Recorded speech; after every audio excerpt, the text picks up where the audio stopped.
Estamos hoy con el presidente de la República, Iván Duque, en la segunda semana del paro nacional y con tantos temas coyunturales que se van a definir en estas primeras semanas de diciembre. Presidente, buenas noches, bienvenido.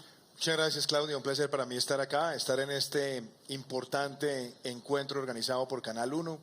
Mi saludo al doctor Ramiro Avendaño, mi saludo a todos los dirigentes del sector privado, dirigentes sociales, también a los miembros del Congreso de la República y, por supuesto, para mí un honor estar aquí contigo, Claudia. Gracias. Antes de entrar en materia, en los temas coyunturales, yo quiero preguntarle cómo se siente. Usted ha recibido muchísimos ataques en todo sentido, desde su labor profesional, también en lo personal, y creo que para un ser humano, más allá de ser un gobernante, tener que lidiar con esto en el pico de la ola, con tantas cosas en tan pocos días, pues tiene que tener un impacto. Yo quiero saber cómo se siente. Yo he tratado siempre en mi vida de mantener algo que para mí define lo que debe ser una personalidad en lo político, y es la resiliencia. La resiliencia es la capacidad de convertir las adversidades en oportunidades, y la resiliencia es tener templanza, tranquilidad, procesar muchas cosas con humildad, evaluar el camino, el rumbo, las decisiones, perseverar en las cosas que son las correctas y tener la capacidad de entender si hay expresiones que sean constructivas en la sociedad para adoptarlas y mirar hacia adelante. A mí me tocó una campaña muy larga y una campaña muy dura, con muchos ataques, y siempre tomé una línea: nunca enfrentar en lo personal a ningún contendor. Cuando uno ve la gestión de un gobierno, uno debe tener la capacidad de no convertir jamás el gobierno en un púlpito polarizador, ni entrar en la confrontación personal. Eso me mantiene a mí tranquilo. Y por supuesto, cuando el país se enfrenta a angustias o preocupaciones, mi otra tarea es indagar un poco más, ver realmente cuáles son las causas y las razones, si son válidas, si no son válidas, si ha hecho falta algo en la forma en la que se transmiten ciertos mensajes, pero sobre todo tener la capacidad y la tranquilidad de mirar a Colombia como lo que es un país fuerte, es un país con una democracia vibrante, es un país con una economía creíble, es un país que tiene hoy todo el potencial para progresar. Y eso me mantiene a mí en lo personal muy tranquilo, inclusive en medio de muchas mezquindades. Pero yo prefiero esas cosas hacerlas a un lado y concentrarme en lo que me toca, que es trabajar por el bienestar de todo el país. Hace unos días, pocos, usted anunció el cambio en la redacción del artículo que a juicio del gobierno fue mal interpretado porque la gente entendió que se le iba a quitar recursos, se les iban a quitar recursos a las instituciones de educación superior para pagar las demandas contra el Estado. Es decir, ahí, digamos, tal vez no corrigió, pero atendió un llamado de la gente. ¿Cuánto pasó en eso? Tal vez un mes y medio, si no hago mal los cálculos. ¿Por qué le estoy diciendo esto? Porque usted ha dicho desde que empezó el paro, desde que convocó a esta conversación nacional, que habla con la gente del comité de paro dentro de las reglas de esa conversación nacional. Pero el comité de paro no quiere hablar en esas reglas, quiere hablar solo por aparte. Y yo me pregunto si no estamos en el riesgo de que en unas semanas, cuando digamos, el ambiente caldeado que tenemos continúe, ya por desgaste, a usted le toque hacer lo mismo que con el artículo al que empecé haciendo referencia, es decir, finalmente decirles sí, voy a hablar con ustedes, y en ese momento diremos, bueno, pero entonces ¿para qué nos desgastamos tantas semanas en decirles que no? Esa es una buena pregunta, Claudia, por lo siguiente, porque el artículo 44 era un artículo que se venía aprobando hace 18 presupuestos. Hace 18 presupuestos estaba el artículo 44. Y oh sorpresa, este año se dio la gran polémica. Pero durante 18 presupuestos ahí estaba. ¿Y qué decía el artículo 44? El artículo 44 hacía una referencia a partir de la cual, cuando se presentan demandas contra las instituciones educativas, la atención económica de esas demandas se gira contra su presupuesto. Así se hizo durante 18 años. Cuando se dio la discusión en el presupuesto de este año, obviamente algunos sectores quisieron exagerar lo que estaba ahí, diciendo es que el gobierno le va a quitar la plata a las universidades para esto y aquello. Y yo recuerdo que le dije además a los compañeros del Ministerio de Hacienda, les dije, mire, esa ha sido la polémica durante 18 años. Arreglémosla de una vez. Y si tenemos que ser explícitos, seamos explícitos. Y el día en el que se aprobó el presupuesto, no el día que vino el paro, después del paro, no, el día en que se iba a aprobar el presupuesto, le dije yo al equipo del Ministerio de Hacienda, digan tranquilamente que el presidente de la República va a objetar el artículo 44. ¿Por qué? Porque eso se sobreentiende en el manejo de las finanzas públicas. No necesita inclusive tener esa precisión. ¿Y por qué se firmó la semana pasada? Porque el proceso dentro del Congreso para que llegara la ley para sanción, en ese momento se hizo la objeción. Pero no es una objeción basada en la presión de la caja y no es una presión sustentada en el paro. Fue el compromiso que hizo el gobierno el día que se aprobó el presupuesto nacional. Bueno, pero eso me lleva a la segunda parte de su pregunta, porque la segunda parte de su pregunta es mucho más profunda.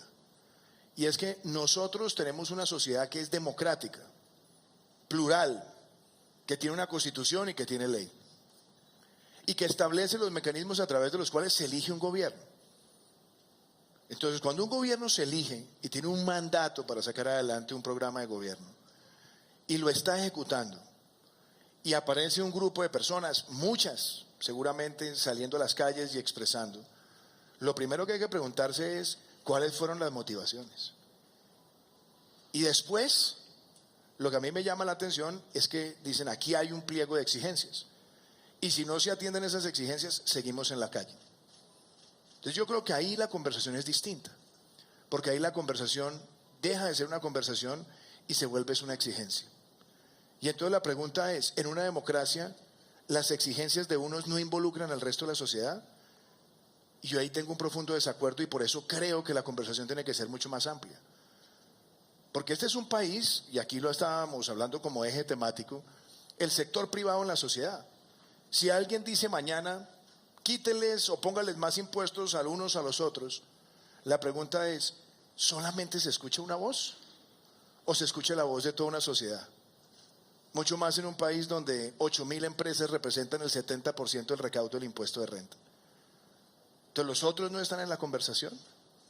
¿Los empleados de esas empresas que se puedan ver afectados no están en la conversación? La conversación es justamente para que entre todos entendamos cuál es la genuina razón del malestar y la abordemos entre todos. Pero lo que yo sí estoy en desacuerdo es que una conversación la pongamos sobre la base de ultimátums y exigencias. Porque ¿quién ha llevado la carga de todo esto? Pérdidas de $1 billón en una semana. Y entonces yo me pregunto, ¿será que el gobierno no ha escuchado a los sectores que están ahí? Cuando con los sindicatos, por ejemplo, y aquí está el sector privado también, logramos el acuerdo con ellos para el mayor aumento real del salario mínimo en 25 años. Con ellos llegamos al acuerdo del pacto decente, del empleo decente.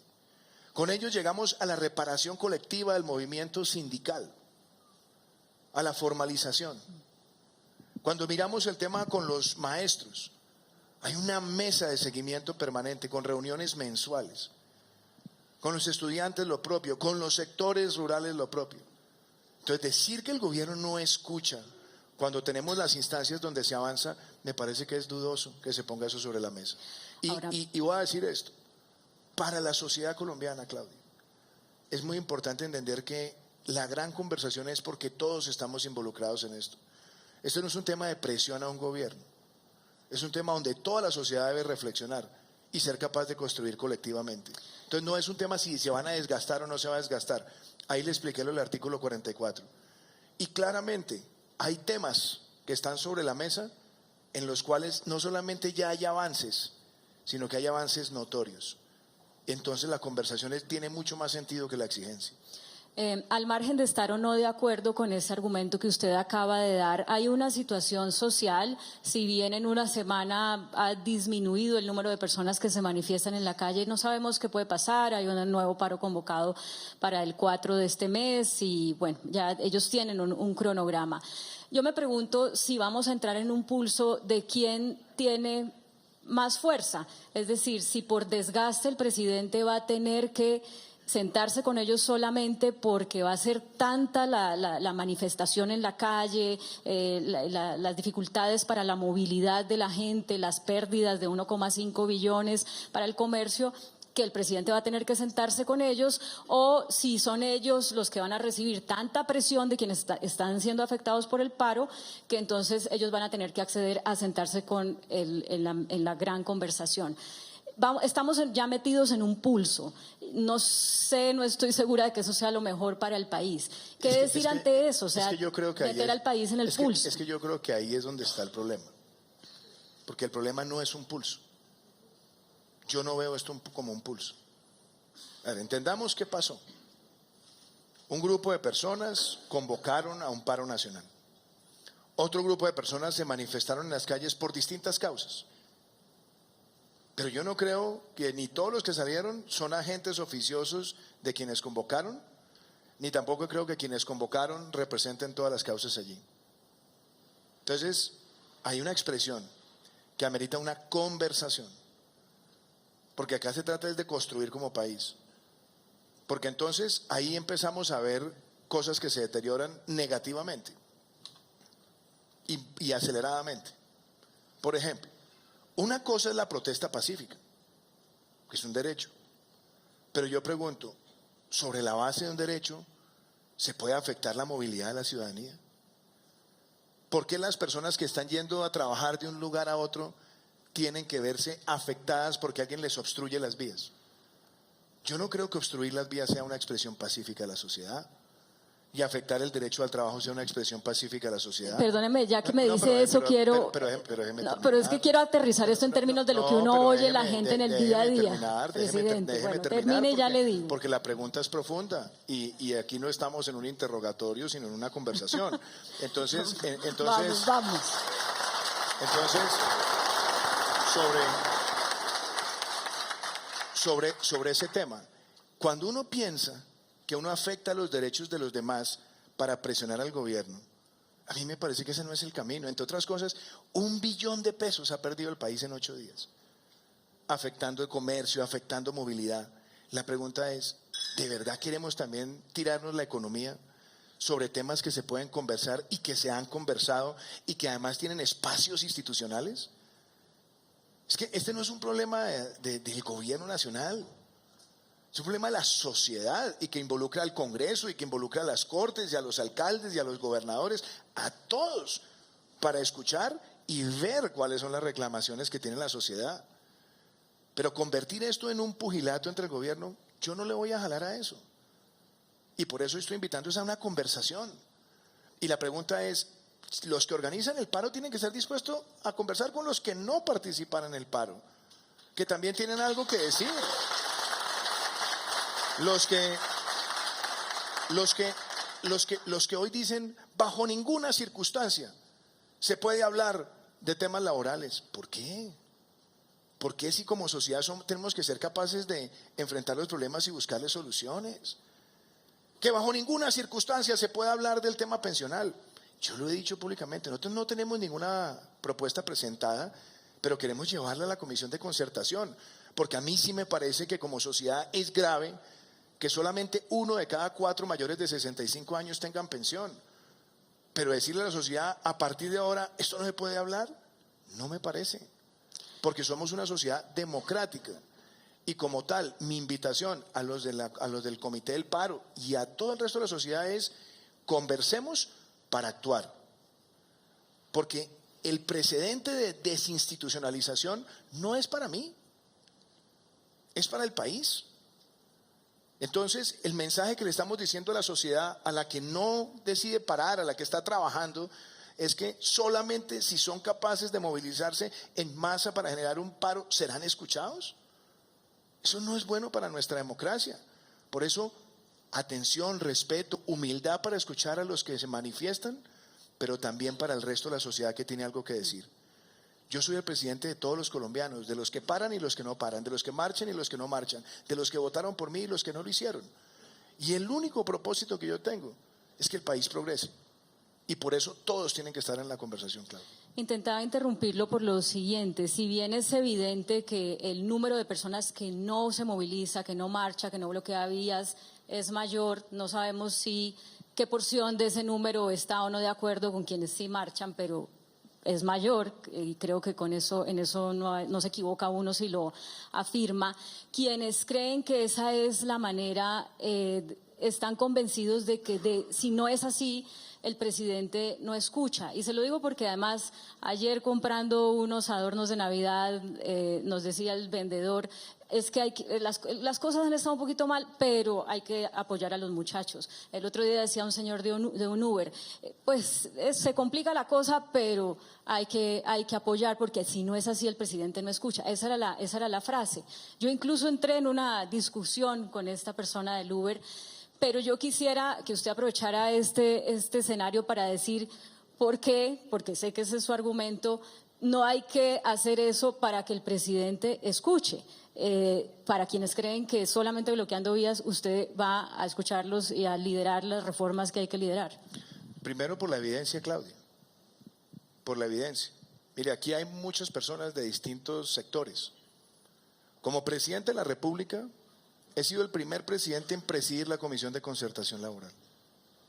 Hablemos de uno de los sectores que ha sido convocante y organizador del paro, sector sindical.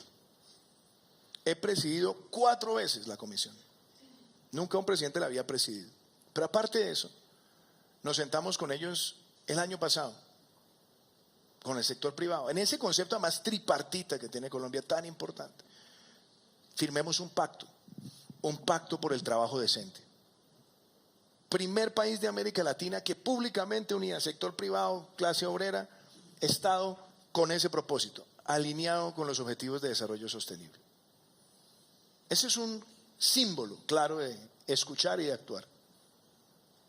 Cuando hay una preocupación porque en los últimos años la inflación se comió los aumentos del salario mínimo, y nos sentamos de nuevo los 3 sectores y decimos, busquemos un aumento real que dé un mensaje a la sociedad colombiana. El mayor aumento en 25 años, el mayor aumento del subsidio de transporte, todos escuchándonos, sin exigencias, sin ultimátums, buscando lo mejor. Después, la gran negociación del sector público, 1.3 millones de personas involucradas, y logramos firmarla con todas las centrales, particularmente la CUT la firmó. Y firmamos con ellos la reparación colectiva del movimiento sindical en una mesa de concertación y, óigase bien, la formalización en el sector público. Para ese sector es la prueba más clara de un gobierno que escucha y que quiere resolver conjuntamente. Cuando empezó nuestro gobierno, por ejemplo, no habían pasado 50 días y ya tenía un paro estudiantil por el presupuesto. A mí me llamó la atención porque dije, bueno, ¿y por qué en los últimos 4 presupuestos, donde el aumento real fue mínimo, no se dieron esas expresiones? Pero celebré que había una confluencia entre lo que quería el gobierno y lo que reclamaban profesores y estudiantes. Y nos sentamos a lograr un acuerdo que le diera la mayor cantidad de recursos a la universidad pública en los últimos 20 años. En aporte a la base, en aporte a calidad, transfiriendo recursos además de ciencia y tecnología con el apoyo de miembros del Congreso y de los gobernadores y alcaldes desde el punto de vista de regalías. Y hoy tenemos eso funcionando con 67 espacios de conversación que hemos tenido en un año. Eso es escuchar y actuar. Y hay otros sectores. Entonces, cuando a mí me dicen es que no escucha, digo, bueno, un momento. Hablemos de los sectores que decidieron, por ejemplo, no estar. Sectores transportadores de carga y transporte de pasajeros, con quienes hemos tenido una larga agenda. Y también lo hemos tenido con los sectores productivos aquí. Hemos firmado pactos por el empleo y por la inversión. Entonces, ese mensaje está.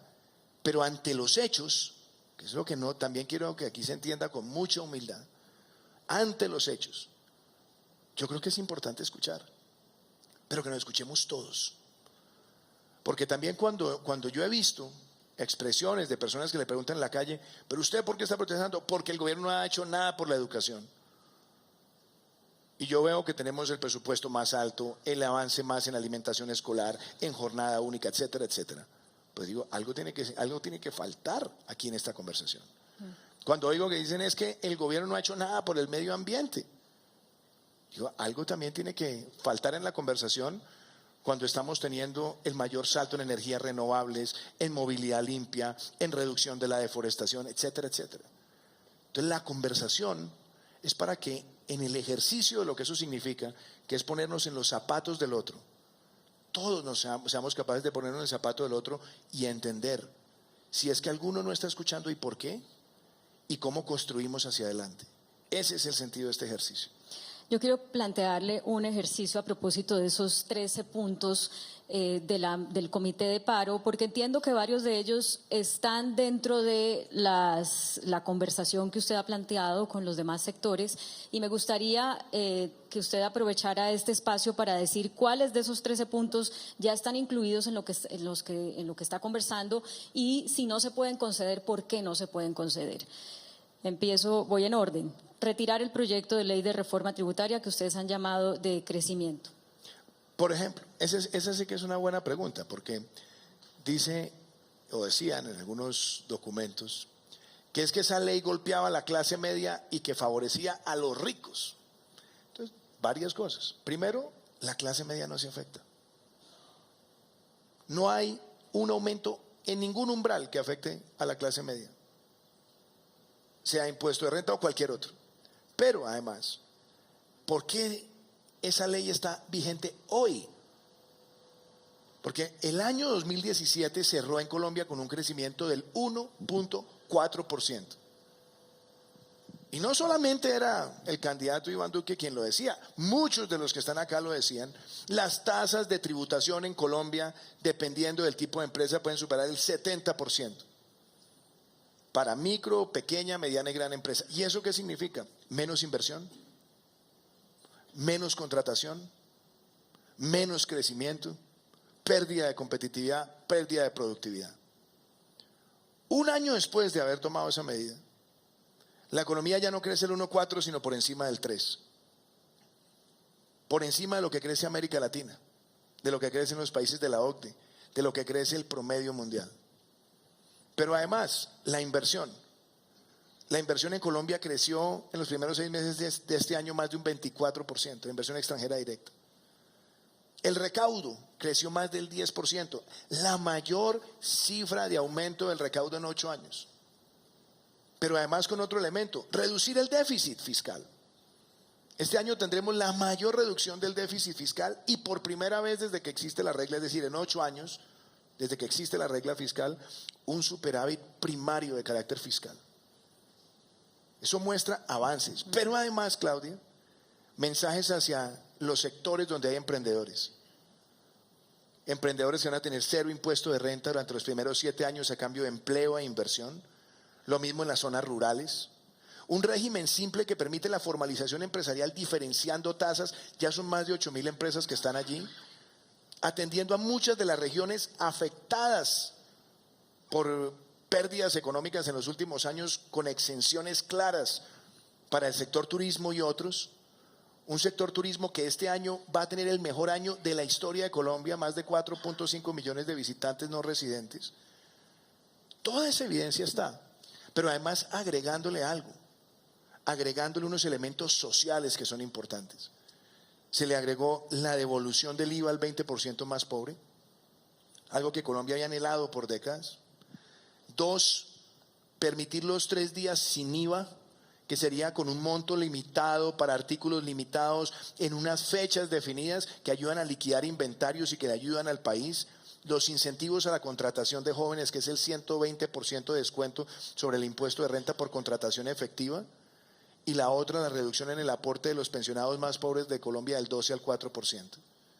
Entonces una pregunta, si tienen los beneficios económicos y si además tiene beneficios sociales y si además no afecta a la clase media, ¿por qué nosotros tenemos que caer en la idea de retirarlo cuando es una discusión democrática en el Congreso la que se está surtiendo, que es institucional, que responde a nuestro programa y frente a la cual podemos hacer todas estas explicaciones. Puntualmente, las personas que lo están pidiendo hablan, y ya lo comentábamos en el panel anterior, de por qué no usar el dinero que se va a dejar de percibir por las exenciones a las empresas para invertirlo directamente en educación, en salud. Quisiera su explicación esa sí al que es respecto. una pregunta interesante, porque según esa lógica, deberíamos siempre aumentar la carga tributaria a las empresas sobre la base de que las empresas resisten todo y que ellas, independientemente de la carga, siempre van a generar bienestar y por esa base vamos a recaudar más y a invertir más. Esa es una premisa equivocada. Es que miremos lo que le ha pasado a Colombia en los últimos años. Todas las reformas tributarias que se hicieron en los últimos 10 años siempre tenían, y excluyo la del año pasado, siempre tenían como premisa que el Estado quería gastar más y pasarle la cuenta de cobro al sector privado. Porque como el sector privado no se pronuncia, no expresa su desazón, no llama a nadie a las calles, pues ellos siempre son los que aguantan todo. Y así lo único que se logró fue que la economía empezara a desacelerarse, a desacelerarse, a desacelerarse. Y particularmente empezaron las empresas a asfixiarse por la carga tributaria. Y no son los ricos, porque ese cuento de llamar a las empresas los ricos, a mí me parece que eso solamente les sirve a los que pretenden alimentar el odio de clases. Las empresas no son los ricos. Las empresas tienen empleadores y trabajadores. Y si le va mal a los empleadores, le va mal a los trabajadores. Y si se quiebra el empleador, se queda sin trabajo el trabajador. Entonces lo que nosotros dijimos, Colombia tiene que ser competitivo, porque es que nosotros no estamos en una cápsula del tiempo. La inversión extranjera en el mundo se mueve en función de la competitividad de las economías. Y las tasas de tributación que tenía Colombia, lo único que estaban era haciéndonos perder todos los días más competitividad y atraer menos inversión. Entonces decidimos hacer unas reformas que permitieran recuperar la inversión, se recuperó. Que permitieran recuperar el crecimiento, se recuperó. Que permitieran aumentar el recaudo, se aumentó. Y que además le dé incentivos a sectores que son importantes para la generación de empleo y generar además mano de obra más calificada. Esos objetivos ahí están, Claudio. Entonces cuando alguien dice es que hay que retirarla porque sí, no, porque sí, no, entre otras cosas, uno de los principales afectados, si eso llegase a pasar, son los transportadores, que hoy tienen todos los mecanismos para sustituir sus vehículos y además contentos. Inclusive maestros que antes tenían unos nubarrones en la definición de sus exenciones, hoy se benefician gracias a esa ley vigente, que se está enriqueciendo. Entonces, para mí, esto no es un tema de presión, esto no es un tema de un pulso, es mirar los argumentos. Y yo creo que aquí hay muchas personas que los conocen, y hay muchas personas también que tienen pequeños negocios en la calle que lo están sintiendo favorablemente. La prueba de ello es cómo se comporta hoy el consumo de hogares y cómo crece el comercio. Mayor crecimiento del comercio en 7 años. Mayor crecimiento del consumo de hogares en 44 meses. Entonces, yo creo que es la evidencia y no la presión política la que tenga que guiar la política económica de un país. Vamos al segundo punto, vamos a ver si llegamos a los 13 en el tiempo que nos queda del comité de paro. Derogar el decreto que creó el holding financiero, la empresa que aglutina 18 entidades financieras. Ese es otro que, por ejemplo, decían, se quiere crear una holding para hacer una masacre laboral. ¿De dónde salió la holding? O más que la holding, el Grupo Empresarial Bicentenario. Sale del Plan de Desarrollo, votado por el Congreso de la República, por la instancia democrática que representa a todos los ciudadanos en el legislativo, con facultades extraordinarias otorgadas por el Congreso al presidente y con varias premisas. Primero decían, es que ahí hay una masacre laboral. Artículo 8 del decreto. Dice, la creación del Grupo Económico Bicentenario no afectará las plantas de personal de las empresas vinculadas. ¿Más claro? Más claro no puede ser. ¿Qué es que eso va a ser para privatizar a las empresas? La única de las instituciones que está ahí con participación privada es el Banco Agrario, que tiene el 1%. Y explícitamente se dice ahí en el decreto que no se va a privatizar y que se crea el tercer grupo financiero más importante del país después de Aval y de Bancolombia. Ahí está el Estado también compitiendo en calidad de servicios, entre otras cosas porque tiene un banco que es el único banco en 538 municipios. ¿Y para qué se hace esta ganancia de eficiencias? Para prestar a mejores plazos, a mejores tasas, para optimizar los servicios y atender mejor a los colombianos. ¿Qué puede tener eso de negativo? Vamos al tercer punto, derogar la circular del Ministerio de Trabajo sobre cuándo las empresas pueden terminar los contratos laborales de personas en condiciones de debilidad. Eso es una decisión del Ministerio de Trabajo que se ha llevado a la mesa de concertación, que en la misma mesa de concertación ha sido parte de una discusión entre los trabajadores y los empleadores, y la posición que ha tenido el Ministerio es siempre ser constructivo en buscar el equilibrio que se requiere de certidumbre jurídica para un lado y también de certidumbre laboral para el otro, pero con unas premisas en las cuales haya entendimiento. Ahí no hay mayor complejidad. Disolver el SMAT y depurar la policía. Esa, por ejemplo, es otra de las que a mí me llama mucho la atención, porque algunos han tratado de llamar al SMAT como si fuera un escuadrón asesino. Y la pregunta es, ¿de dónde sale el SMAT? ¿Eso salió de la manga de alguien? Hay más de 100 países en el mundo que tienen cuerpos antidisturbios. ¿Y por qué se crearon en el mundo los cuerpos antidisturbios? Porque las lecciones que dejó la historia, en muchos casos donde no se tenían esas fuerzas especializadas en tácticas, en estrategias, en herramientas, etcétera, etcétera, se buscaban atender con personal, con armamento convencional y sin el entrenamiento, y los desenlaces eran fatales. En el famoso paro del 77 en Colombia, se hablaba de 50 muertos, porque muchas veces incidentes de vandalismo fueron enfrentados por soldados que no tenían el entrenamiento para enfrentar disturbios y que obviamente ante la presión, el miedo, lo que fuera, terminaban activando sus armas y los desenlaces eran terribles. Colombia tiene un SMAT hace 20 años y tiene protocolos, tiene entrenamientos, tiene estrategias, tiene una serie de elementos que son diseñados para proteger a la ciudadanía. Ellos son policías que quieren defender a la ciudadanía, que defienden los bienes, la vía pública, el patrimonio, la honra, la ciudadanía en general. Y que sí, sin lugar a dudas, es cierto, en 20 años se han presentado circunstancias lamentables de desenlaces fatales, donde ellos mismos no solamente han estado dispuestos a poner la cara y a someterse al escrutinio y a la investigación, sino que han ido aprendiendo de todos sus ejercicios para ser mejor cada vez en la manera en la que defienden a la ciudadanía. Entonces, poner sobre la mesa, quitarle a los ciudadanos una herramienta de protección, a mí me parece que no es sensato. Creo yo, sí, tal vez tratando de interpretar a la gente, que no todo el mundo quiere disolver el SMAT, pero sí quieren que haya garantías para que situaciones como las que hemos visto de abuso de la fuerza no se vuelvan a presentar. ¿A qué se puede comprometer usted de hacer nuevo, diferente a lo que ya la policía está haciendo para tratar de seguir Claudia, los protocolos para que esto no vuelva a pasar? Partamos de una base. La semana pasada tuvimos el día 21, o hace ya unos días, el día 21.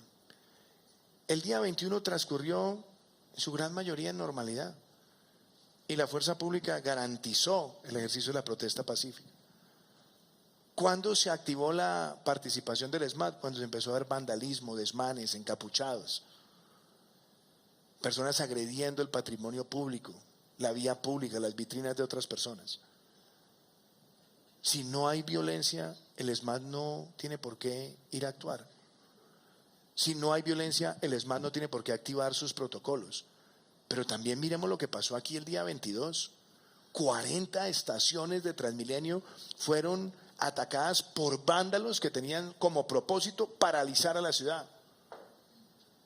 Y hay más de 300 policías que están heridos en hospitales por la agresión de esos vándalos, de esos pillos, de esos delincuentes. Ahí que estaba haciendo el SMAT, protegiéndole la movilidad a los más humildes de esta ciudad. Y también lo debo decir, porque lo dije públicamente, claro que nosotros nos lamentamos cuando hay un desenlace fatal. La situación que ocurrió con Dylan a todos nos acongojó. Yo hablé con su hermana, ayudamos para que su mamá viniera, entendimos la situación, pero vi una policía gallarda diciendo, nos sometemos a la investigación, facilitamos toda la información para que se puedan evaluar los protocolos. Pero de ahí a decir que las personas que están dispuestas todos los días a defender a la ciudadanía, porque ellos son personas como cualquiera de los que está acá, y sufren, y tienen anhelos y expectativas, y tienen muchas veces que enfrentarse a la ignominia de unos vándalos que le lanzan papabombas en su cara. Entonces a esas personas no las podemos llamar asesinos, ni podemos dejar que la labor de ellos sea cuestionada sobre la base que tiene que eliminarse. Todo lo contrario, y es el compromiso que siempre tenemos, buscar siempre la excelencia operacional. Y que en 8 días, donde han tenido que atenderse más de 600 incidentes, nosotros hayamos visto ese compromiso.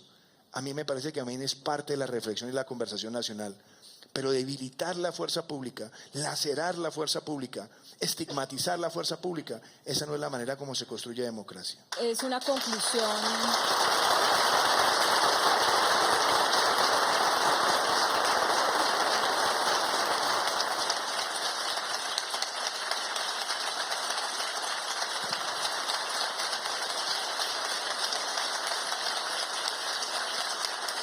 Es correcto, presidente. Es correcto concluir de la pregunta, o sea, usar como respuesta esta conclusión. Usted me dirá si sí o no. Lo que hay que hacer no es crear nuevos protocolos para evitar que el SMAT use la fuerza desmedidamente, sino ser más estrictos en que los que pertenecen al SMAT cumplan los protocolos existentes. ¿Eso es correcto? Le voy a decir, los protocolos del SMAT y los de todas las fuerzas antidisturbios del mundo se están actualizando permanentemente. Y se mira todo. Usted se puede dar cuenta que son muchos los estados en el mundo que tienen estas fuerzas antidisturbios y son justamente para prevenir incidentes fatales. Usted mira lo que ha pasado, por ejemplo, en Chile, en 1 mes y medio. Más de 30 muertos. Nosotros hemos visto la fuerza pública en Colombia actuar con mucho rigor en esta semana. No son comparables quizás los casos, pero donde se han presentado situaciones que ameriten una investigación, son ellos mismos los que han dicho, lo vamos a revisar. Porque los protocolos son tan estrictos que permiten una valoración y una evaluación a la luz de cómo se actúa. Y ellos además van llevando también sus procedimientos, donde se sigue, donde se toman fotos, donde hay videos de sus actuaciones. Eso a mí me muestra que hay profesionalismo. Y yo también quiero decir una cosa, así como nos duelen los casos, como el caso de Dylan, que nos duele a todos, yo también creo que nosotros tenemos que mostrar también los colombianos solidaridad con los policías que han expuesto su vida por defendernos a todos nosotros.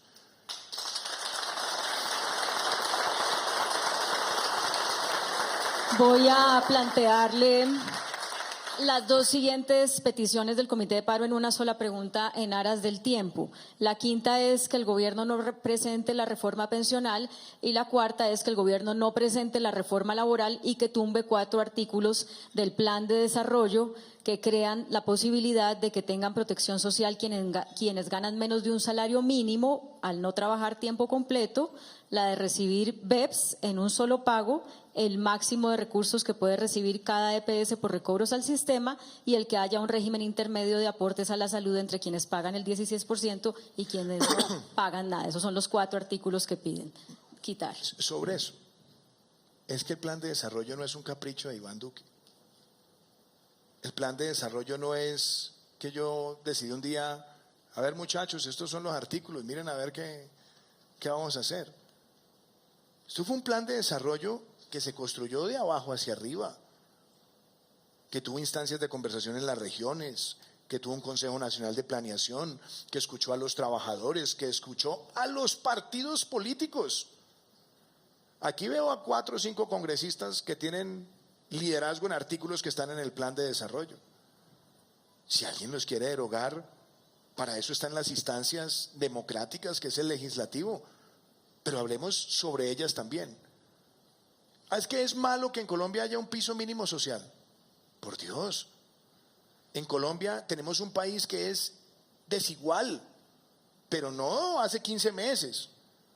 Es desigual hace mucho tiempo. Y yo pregunto una cosa, si en el campo colombiano el 70 o 80% de las personas ganan menos de un salario mínimo por las circunstancias propias del sector rural, entonces ellos no pueden aspirar a una pensión.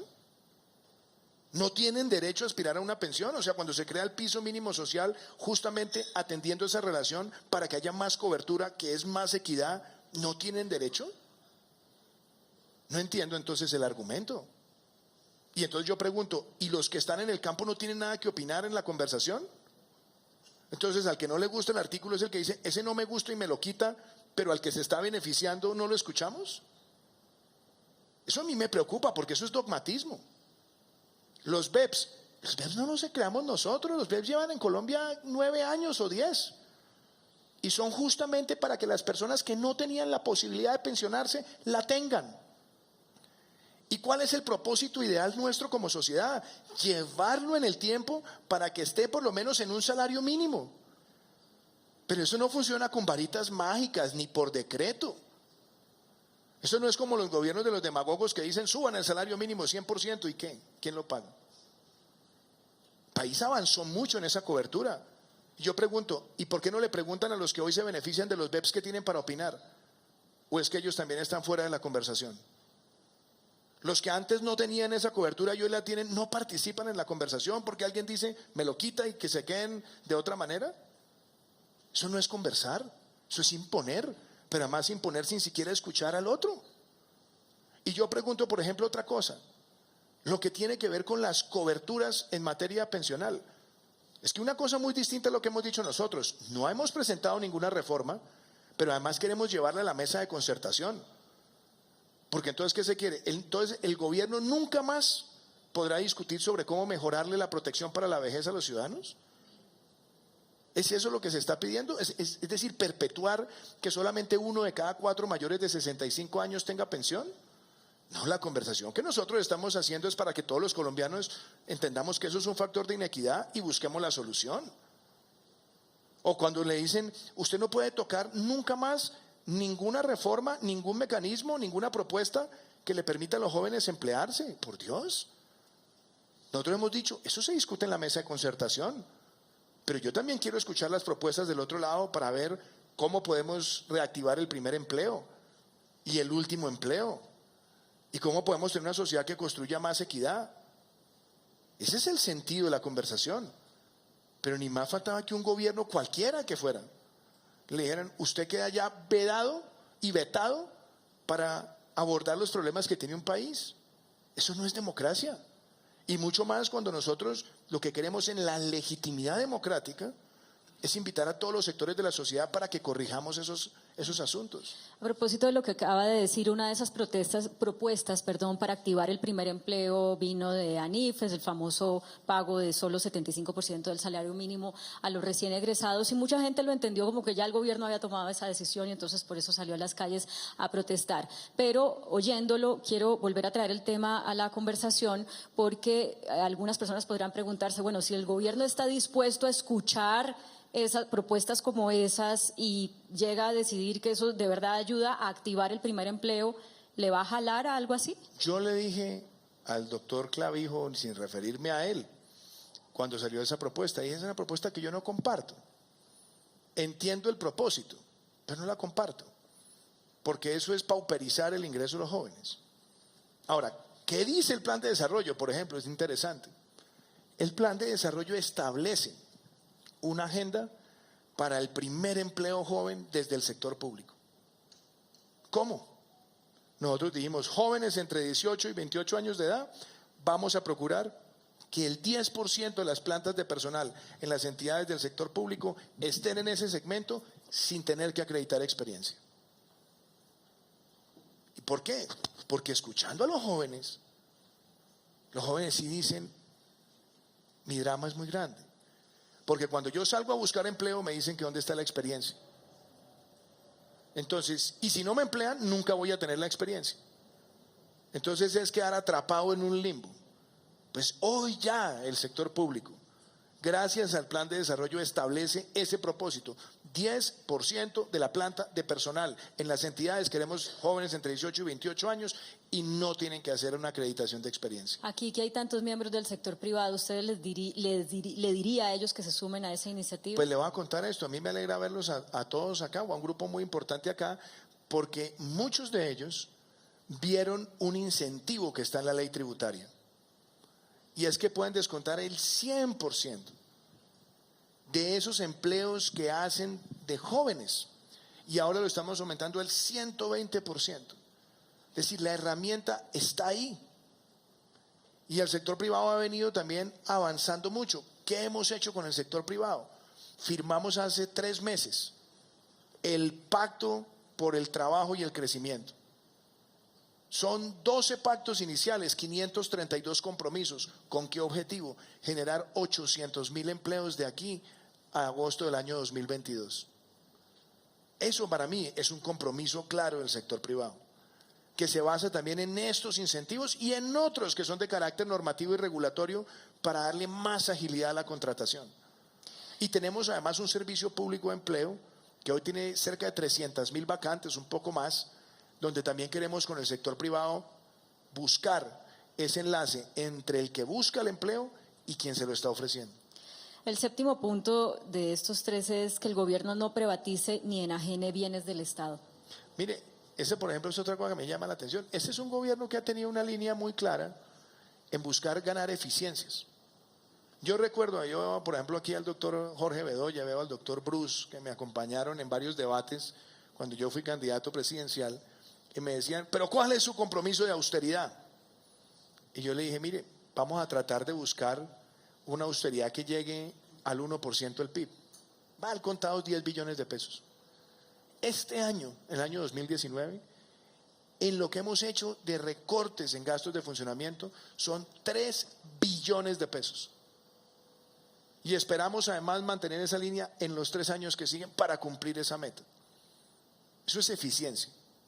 Y en el lado de los activos, nosotros hemos dicho, mire, las enajenaciones no son un tema ideológico, pero el Estado colombiano tiene participación más o menos superior a 140 entidades o empresas que superan los 70 billones de pesos. Y yo pregunto una cosa, no es la palabra privatización. La palabra es, ¿se puede hacer sustitución de activos? Porque a uno le dicen, vea, el país necesita vías terciarias, presidente, por favor. El país necesita conectividad. Y eso es una inversión de capital para tener un mejor país. Entonces no podemos tener la discusión de si podemos pasar esto de acá para darle al país la infraestructura que necesita. ¿Cuáles son los activos que usted propone sustituir?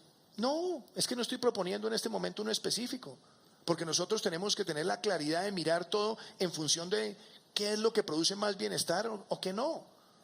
Entre otras cosas, Claudia, por lo siguiente, es que estas cosas no pueden ser dogmáticas, porque yo he visto a muchos países del mundo hacer eso y hacerlo exitosamente. Le voy a decir 2 cosas dramáticas que a mí todos los días me quitan el sueño. Cuando empezó el gobierno, le dije yo a la ministra de Minas y Energía, ¿y cuántas personas tenemos hoy en Colombia sin luz eléctrica? Digo, 1 millón. 1 millón de colombianos que no refrigeran sus alimentos, que no tienen una forma clara que no sea con baterías de conectarse con el mundo, que no tienen la posibilidad de un ventilador, que no tienen la posibilidad distinta a cocinar con leña. Y entonces dijimos, nuestra meta, mirando toda la capacidad fiscal, es reducir esa brecha en la mitad, es decir, llevarle luz a 500,000 personas. Este año llevaremos las primeras 100,000. Estuvimos en Taraira, en el Baupés, o estuvimos también en Crucito, en Córdoba. Y yo veo esas familias que le dicen, presidente, gracias, porque yo antes no podía refrigerar un alimento. O ver a los niños en una guardería cambiar su calidad de vida. Entonces yo pregunto, hacer sustitución de activos que no estén siendo realmente productivos para cerrar esas brechas sociales es una mala decisión? ¿Como cuáles, por ejemplo? Claudia, son 170 o 140. Sí, pero ya deben tener algunos. No, yo no estoy haciendo aquí análisis uno a uno, porque el análisis se tiene que hacer sobre la base del rigor, porque si no nos quedamos simplemente, es que el presidente dijo que era aquí o allá. No, esa no es la discusión. La primera discusión como sociedad es si nosotros queremos cerrar esas brechas a través de inversión, que es inversión para formar capital de largo plazo en el país, como es cerrar las brechas sociales. Y eso es lo que yo no dejaré de hacer un solo día, de hablarle a los colombianos, aun cuando sea impopular, estar dispuesto a hablarle a los colombianos a los ojos. Porque el gobernante tiene muchas veces que sacrificar popularidad por hacer lo correcto. Yo veo muchos gobernantes en América Latina que han sido muy populares y han llevado a los países a la destrucción. Yo prefiero tener la claridad de mirar a una persona a los ojos y decirle, venga, yo le pregunto, ¿usted está de acuerdo en hacer esto por esto?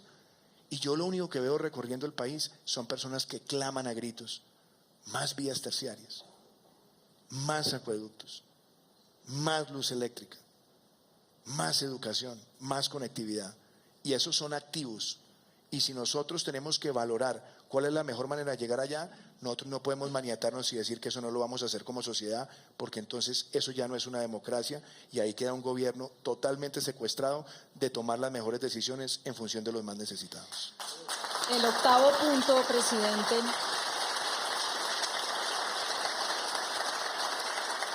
El octavo punto es un punto muy sensible porque tiene que ver con el cumplimiento del acuerdo de paz, que es algo que trasciende lo fáctico y nos pone en la discusión ideológica polarizante en la que ha estado el país desde que comenzó la negociación. Y específicamente estás diciendo que el gobierno cumple el acuerdo y que incluso ahorita están diciendo además que empiece una negociación con el ELN. ¿Por qué no se puede ir más allá o por qué su gobierno no ha ido más allá en el cumplimiento del acuerdo y por qué su gobierno, digamos, no se mueve de las condiciones para empezar una negociación con el ELN? A ver, vamos uno y uno. El primero sí que me gusta que me hagan esa pregunta y sí que me gusta cuando dicen que lo cumpla. Muy bien, vamos a entrar a la conversación. Yo siempre le dije al país, ni risas ni trizas cuando fui candidato. ¿Qué quiere decir ni risas? Que no se dé impunidad, que no haya personas que se burlen de la generosidad del pueblo colombiano. Y ni trizas era que el propósito de este gobierno no era de llegar a destruir las cosas que salen bien, las cosas que se necesitan. Y a mí me llama mucho la atención que la misión de verificación de la ONU, que lleva 2 años más en Colombia a solicitud nuestra. Es que eso no fue que el señor de la ONU, cuando yo llegué a la presidencia, me dijo, aquí estoy para quedarme, presidente. No, yo llamé al señor Jean Arnaud a los 2 días de posesionarme y le dije, quiero que la misión de verificación esté acá para verificar el compromiso de este gobierno. Y lo ratifiqué este año con el doctor Carlos Ruiz Massieu. Y la misión de verificación, en todos sus reportes, destaca los avances que ha tenido el gobierno. La Unión Europea, con su embajadora, con la doctora Mogherini, con el doctor Josep Borrell, que tomó recientemente el cargo de comisionado de Exteriores, han visto lo que se está haciendo en Colombia. El Consejo de Seguridad de Naciones Unidas. Y hasta ahí uno podría decir, bueno, esto está muy general, aterrícelo, presidente. Cuando llegamos a la presidencia, las ETCRs iban a fenecer, sin garantizar la alimentación, sin garantizar la cobertura pensional, sin garantizar en la próxima etapa de esas personas que estaban en reincorporación. Nombré un alto comisionado que me reporta a mí directamente, el doctor Emilio Archila, para hacer la estabilización y la consolidación. Y no es como tratan de decir algunos, no, es que el gobierno no le gusta la paz, pero el doctor Archila como es de buena persona. No, el doctor Archila es exitoso no porque sea el doctor Archila, sino porque tiene un presidente y un gobierno que lo acompaña a ser exitoso en su gestión, porque hay articulación de todo un gobierno. Y yo le dije, el doctor Archila me dijo cuando lo nombré, me dijo, presidente, ¿a qué se parece la tarea que usted me está asignando? Le dije, mire, la tarea que le estoy asignando es muy compleja porque le estoy entregando un rompecabezas de 5.000 piezas y nunca nos dijeron cuál es la figura que hay que armar. Hoy, porque este no es un proceso que se implementa en 3 años ni en 4, sino en 12, estamos trabajando con 2 propósitos: avanzar y dejarle a los próximos 3 gobiernos el modelo de lo que hay que consolidar. Y por eso yo digo, tan es el interés nuestro que nos hemos despojado de cualquier vanidad. Porque normalmente los gobernantes siempre tienen la tentación de hacer las cosas que se puedan ver en su gobierno. Y muchas de las cosas que estamos haciendo para que se cumpla esa ejecución, no las vamos a ver quizás en este gobierno, pero la van a ver los que sigan. Y yo ahí quiero ser muy puntual. Cuando empezó el gobierno teníamos 2 planes de desarrollo con enfoque territorial creados. 2. Hoy hay 16. Construidos de abajo hacia arriba. Cuando empezó nuestro gobierno teníamos 2 proyectos productivos colectivos en funcionamiento. Hoy son 38. Cuando empezó nuestro gobierno teníamos proyectos individuales mínimos. Y hoy son decenas de proyectos que atienden a miles de personas. Garantizamos la cobertura pensional al 95% de los excombatientes. Estamos facilitando el proceso de asentamiento con titulación para que sean propietarios. Movilizamos más de 500.000 hectáreas al Banco de Tierras para cumplir la meta de nuestro gobierno, que son 2 millones de hectáreas de las 7 que se tienen que constituir en 12 años. Hemos hecho titulación de más de 300.000 hectáreas, incluyendo lo que se hizo en Ovejas Sucre, que fue el programa masivo de titulación más grande que se ha hecho en un municipio en Colombia con el apoyo de la Agencia de Cooperación de los Estados Unidos. Pusimos en marcha el catastro multipropósito, sin ideologización, pensando en un país que necesitaba tener un catastro actualizado con los sectores que están acá y con los campesinos de Colombia. Y hemos dicho que vamos adelante con la jurisdicción agraria. Entonces mi pregunta es, ¿y por qué si Naciones Unidas lo valida? ¿Y por qué si la Unión Europea lo valida? ¿Y por qué si se está cumpliendo? ¿Y por qué si los mismos excombatientes lo están reconociendo? Tiene que un sector estar diciendo todo el día que nada de eso ocurre. Entonces ahí sí me parece muy importante, Claudia, que nosotros partamos de la base que aquí lo que se está haciendo es por el bien del país. Y sí, también hemos propuesto cambios y se han dado. Aquí también se lo agradezco a los congresistas. Sacamos hacia adelante que ni el narcotráfico ni el secuestro sean delitos conexos al delito político y por ende amnistiables. Y no dejaremos de propulsar en el Congreso las medidas para que los abusos de los niños no estén sino en la justicia ordinaria, porque eso nada tiene que ver con ningún conflicto, porque eso es un abuso a los menores de un país, y nunca acallaré mi voz para decir dónde debe corresponder ese debate.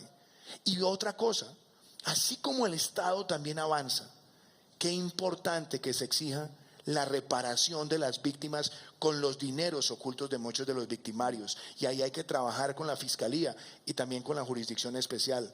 Y voy a decir esto, he sido respetuoso de la Jurisdicción Especial, pero yo creo que la gran prueba que ellos tienen con Colombia, el gran reto que ellos tienen con Colombia y con las víctimas, es si los victimarios van a pasar algún día de cárcel, de si los victimarios van a tener una reparación efectiva o si por el contrario van a ser revictimizados por la impunidad.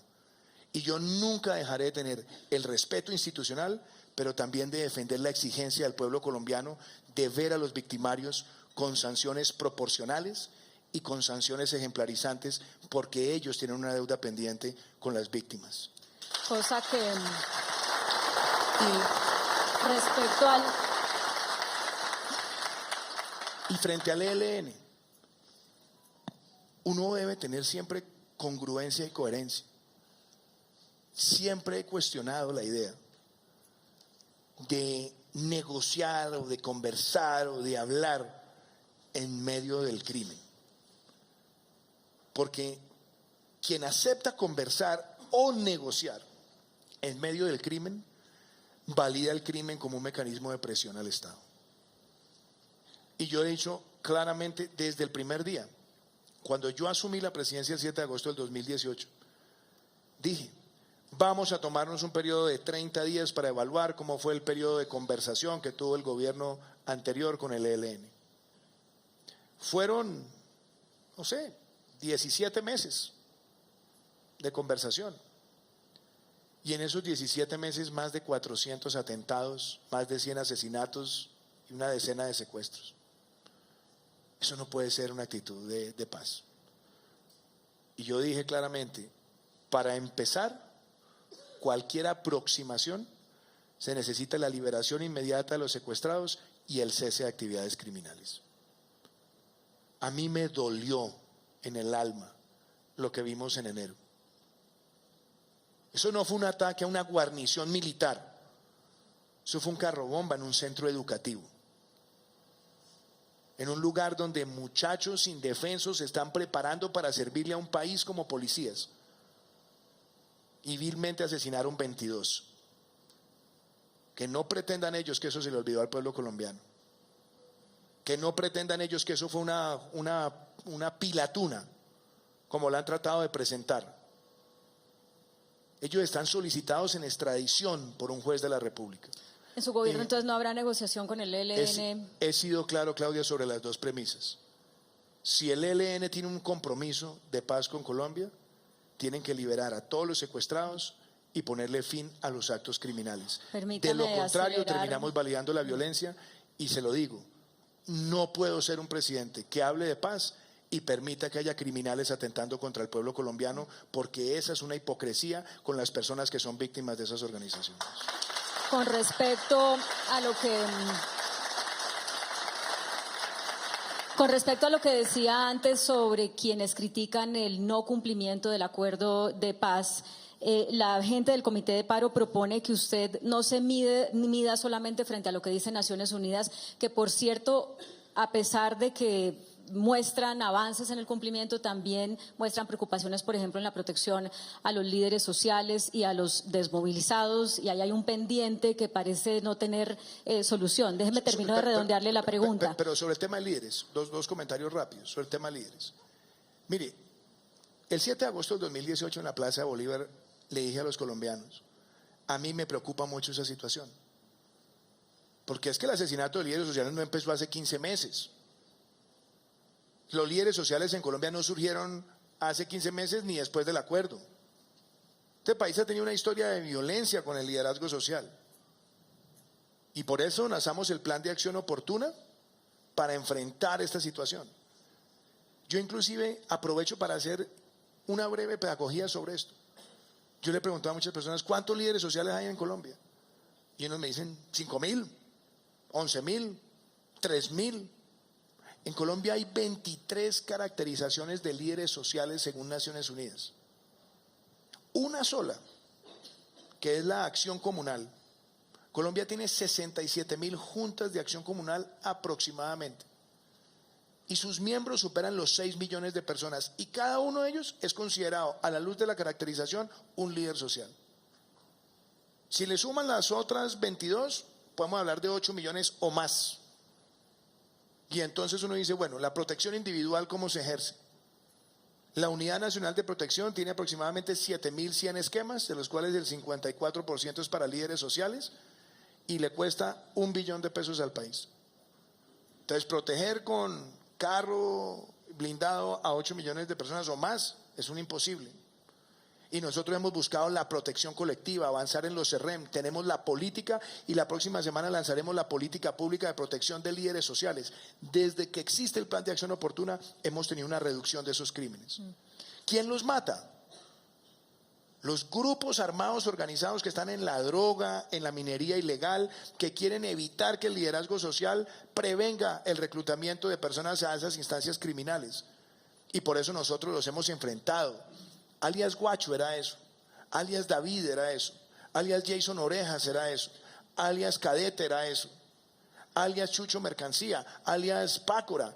Todos esos bandidos eran asesinos y amedrentadores de liderazgo social. Y puedo decir, hemos reducido el número de municipios, nos toca seguir alerta en muchas regiones, pero este es un gobierno que esa tarea la asume con compromiso. Parte de lo que dice el Comité de Paro es que el gobierno también debería conversar con quienes lideran Defendamos la Paz, que es este grupo a quien, entre otras personas, pertenece el ex jefe negociador Humberto de la Calle. ¿Por qué no hacerlos a ellos parte de la conversación? Los invitamos la semana pasada a la mesa de paz con legalidad. No tengo problema en hablar con... ¿Qué problema puedo tener yo en hablar con Humberto de la Calle o con Sergio Jaramillo sobre la implementación del acuerdo? Es más, qué bueno que podamos tener la conversación y tomemos el plan marco de implementación y ellos me puedan decir a plena luz del día qué fue lo que se hizo en 20 meses y qué es lo que hemos hecho en 15 meses. No para que hagamos aquí un parangón, pero es para que nos demos cuenta que aquí no podemos estar jugando a seguir dividiendo el país entre amigos y enemigos de la paz. Y le voy a decir una cosa además que a mí me hace sentir muy contento. Tengo un gabinete diverso, pero además en esa diversidad la mitad quizás votó por el sí, la mitad votó por el no, porque es que ya el país no puede seguir entre el sí y el no. El país tiene que marchar hacia la construcción de una paz con legalidad, de una paz que rechace para siempre la violencia y el crimen. Y yo estoy listo a tener esa discusión, como también estaré siempre listo a tener la conversación de aquellas cosas que deberíamos hacer mejor para evitar que el narcotráfico siga siendo una amenaza en el país. Y los invitamos a la reunión de paz con legalidad. Es más, ¿quiénes fueron los moderadores de esa mesa? El profesor Restrepo, del CERAC, y la otra la presidenta de la Fundación Ideas para la Paz, con quienes ellos trabajaron. Porque es que aquí no hay ideologización. Para mí la construcción de la paz con legalidad en Colombia no es de izquierda ni de derecha, es lo que el país necesita. Pero pongámonos la mano en el corazón. ¿De verdad vamos a seguir con el cuento siempre de lo que uno hace? Siempre hay que rechazarlo y decirle que es el enemigo. Yo siempre además lo dije, cuando yo fui vocero del no, expresé mis puntos sin agredir a nadie, sin estigmatizar a nadie. Y muchas de las cosas que creía que se podían cambiar, algunas ya las hemos cambiado, como por ejemplo la no conexidad. Y nosotros tenemos un plan marco, y ese plan marco se ejecuta. Pero mi invitación a ellos y a todo el país, porque es que la paz no tiene dueño. No tiene dueño en la política, no tiene dueño en la academia, no tiene dueño en nadie. La paz es un producto de todo un país contemplado en el artículo 22 de la Constitución. Y si en esa conversación no somos capaces de ir todos y creer que esto es un tema exclusivo, nos afectamos como sociedad. Yo estoy listo a tener esa conversación con el que sea, porque nosotros no tenemos nada distinto para mostrarle al pueblo colombiano que resultados en avanzar con ese plan marco. Presidente, se nos acaba el tiempo, se quedan 3 puntos por fuera, ya no voy a tocar ninguno, pero quiero cerrar con algo, otra expectativa que se abre hoy para el país, que es su encuentro de nuevo con los partidos políticos. Estuvo ya hablando la semana pasada con el Partido Liberal, ahora con Cambio Radical, y buena parte de la gente cree que las dificultades que usted enfrenta tienen que ver con el manejo político que usted ha tenido basado en la no mermelada y que los partidos se le han puesto, como se dice coloquialmente, retrecheros, y por ende así usted va a tener la gobernabilidad paralizada durante lo que le queda del gobierno.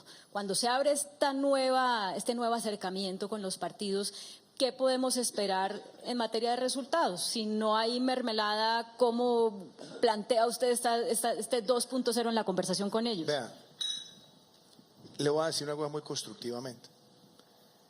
Nosotros hemos tenido una coalición de gobierno, unos partidos que son partidos de gobierno, y hay partidos que han estado en independencia.